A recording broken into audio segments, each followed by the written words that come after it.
Hi friends, welcome to my channel. तो आज मैं बनाने जा रही हूँ अरबी पत्ते की सब्ज़ी।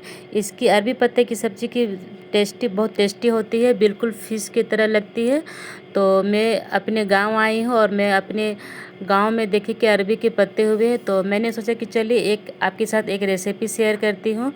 तो मैं इस तरह से 4 से 5 पत्ते तोड़ी हूँ और मैं इसको अच्छे से क्लीन करूँगी। इस तरह से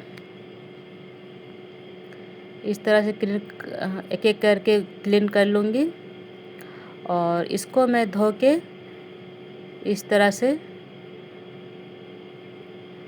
से मैं धो रही हूँ और ये बहुत अच्छे से क्लीन हो जाती है। तो मैं रात में ही चने दाल को भिगो के रखी थी और ये मेरी अच्छे से फूल चुकी है। तो अब इसको मैं ग्राइंडर जार में इस तरह से डाल दूँगी और 3 से 4 मैं हरी मिर्च भी डाल रही हूँ और इसे 5 से 6 मैं लहसुन भी डाल दे रही हूँ और स्वाद अनुसार मैं नमक डाल दे रही हूँ और मैं इसको अच्छी तरह से मैं ग्राइंड कर लूँगी इस तरह से। और इस तरह से मैं अरबी के पत्ते में इस तरह से मैं इस पेस्ट को मैं डाल दूँगी, चना दाल की पेस्ट को इस तरह से पूरा चारों तरफ मैं फैला लूँगी। इस तरह सभी तरफ मैं फैला लूँगी और उसके बाद इसके ऊपर में मैं और एक पत्ते को इसके ऊपर रखूँगी और फिर मैं इसके ऊपर में भी इस तरह से मैं चना दाल के पेस्ट को मैं इस तरह से डाल दूँगी। और यकीन मानिए फ्रेंड, इसकी सब्ज़ी बहुत ही टेस्टी लगती है, बिल्कुल मछली की तरह लगती है। और मैं इस तरह से उसके ऊपर में फिर अरबी के पत्ता डाल के मैं इस तरह से चना दाल को इस तरह से मैं इसके ऊपर में डाल दूँगी और ये मेरे लास्ट पत्ती है, उसके ऊपर में मैं सारा पेस्ट को डाल दूँगी और मैं अच्छी तरह से इसको फैला लूँगी इस तरह। भले इस रेसिपी में ज़्यादा मेहनत लगती है, लेकिन इसकी रेसिपी बहुत अच्छी लगती है। उसके बाद मैं एक बर्तन में पानी लूँगी और उसके बाद मैं छेदा वाला थाली लूँगी और उसके ऊपर में मैं इसको डाल दूँगी और इसको मैं 10 से 15 मिनट के लिए रखूँगी। और आप देख सकते हैं कि मेरे इस तरह से हो भी गई है और इसको मैं इस तरह से निकाल लूँगी और उसके बाद मैं एक कढ़ाई को चढ़ा दूँगी और फिर एक प्लेट में इसको रखूँगी और इस तरह से चाकू से इस तरह से कट कर लूँगी।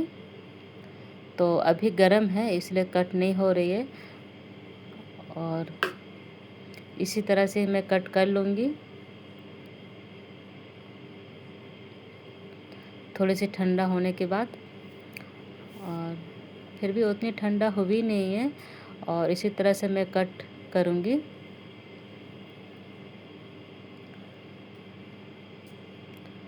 और फिर मैं इधर कढ़ाई में तेल डाल दूँगी और इसे मैं एक एक करके डालूँगी तेल में और इसको मैं फ्राई कर लूँगी इस तरह से। अगर ये रेसिपी आप ट्राई करेंगे और टेस्ट करेंगे तो आपको बहुत अच्छी लगेगी और ये रेसिपी आपको बार बार बनाने का मन करेगा।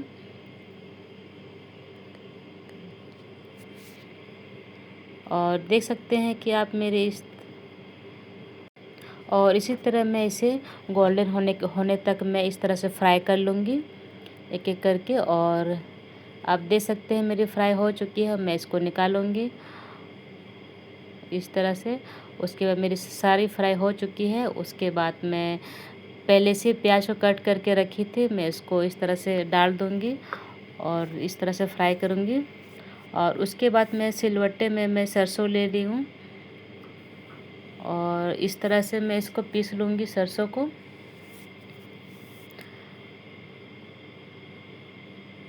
और इसमें सिलबट्टे में बहुत जल्दी से पीस जाती है। और जब भी आप खाना बनाएंगे तो हमेशा ट्राई करें कि सिलबट्टे का जो मसाला रहती है, जो भी पीसते हैं, तो उसकी टेस्ट एक अलग ही स्वाद आती है।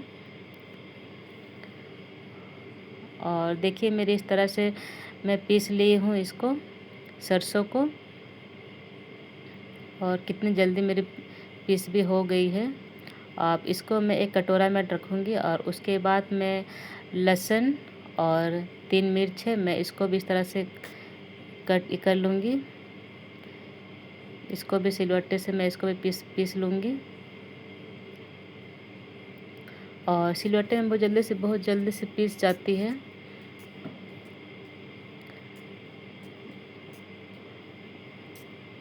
और देखिए मेरी पीस भी गई है और मैं इसको निकाल लूँगी और उसी कटोरे में ही मैं रख दूँगी।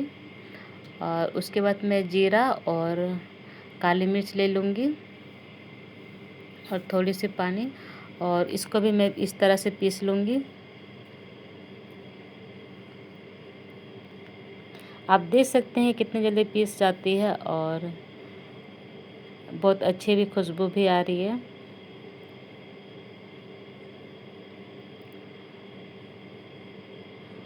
और बहुत जल्दी पीस भी गई है। अब मैं इसको निकालूंगी और आपस उसी कटोरे में ही रखूँगी।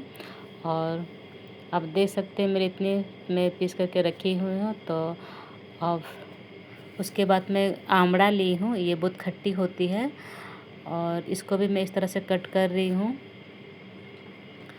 और इसी तरह से मैं कट करके मैं प्याज को भून रही थी, मैं उसी में ही डाल दूँगी इस तरह से। उसके बाद मैं इस तरह से चलाते रहेंगे। ये बहुत ही खट्टी होती है। और उसके बाद मैं स्वाद अनुसार नमक डाल दूँगी और इस तरह से चलाते रहूँगी। और मैंने जो मसाला पीस ली थी मैं उसको सारे डाल दूँगी इसमें। और उसके बाद में जो बेसिक मसाला है, हल्दी, धनिया और काली मिर्च का पाउडर और मिक्स मसाला, मैं सबको सारे डाल दूँगी। और इस तरह से मैं थोड़ी से पानी डाल के इस तरह से मसाला को भून लूँगी इस तरह से। और उसके बाद आपको जितनी ग्रेवी चाहिए आप उतनी पानी डाल सकते हैं। और इसको इस तरह से चलाएंगे और फिर इसको ढक देंगे उबलने के लिए। उसके बाद आप देख सकते हैं कि मेरे उबल रही है, तो मैं फ्राई की हुई मैं इसको डाल दूँगी इसमें। और देख सकते हैं कितने, इसको फिर मैं 5 मिनट के लिए उबाल के रखूँगी इस तरह से, फिर इसको ढक दूँगी। तो आप देख सकते हैं कि मेरी कितनी अच्छी सब्ज़ी बन के रेडी हो चुकी है। और ये बहुत अच्छी खट्टी लगती है, बहुत टेस्टी भी लगती है। अगर आपको ये रेसिपी पसंद आए तो लाइक और सब्सक्राइब करना बिल्कुल ना भूलें।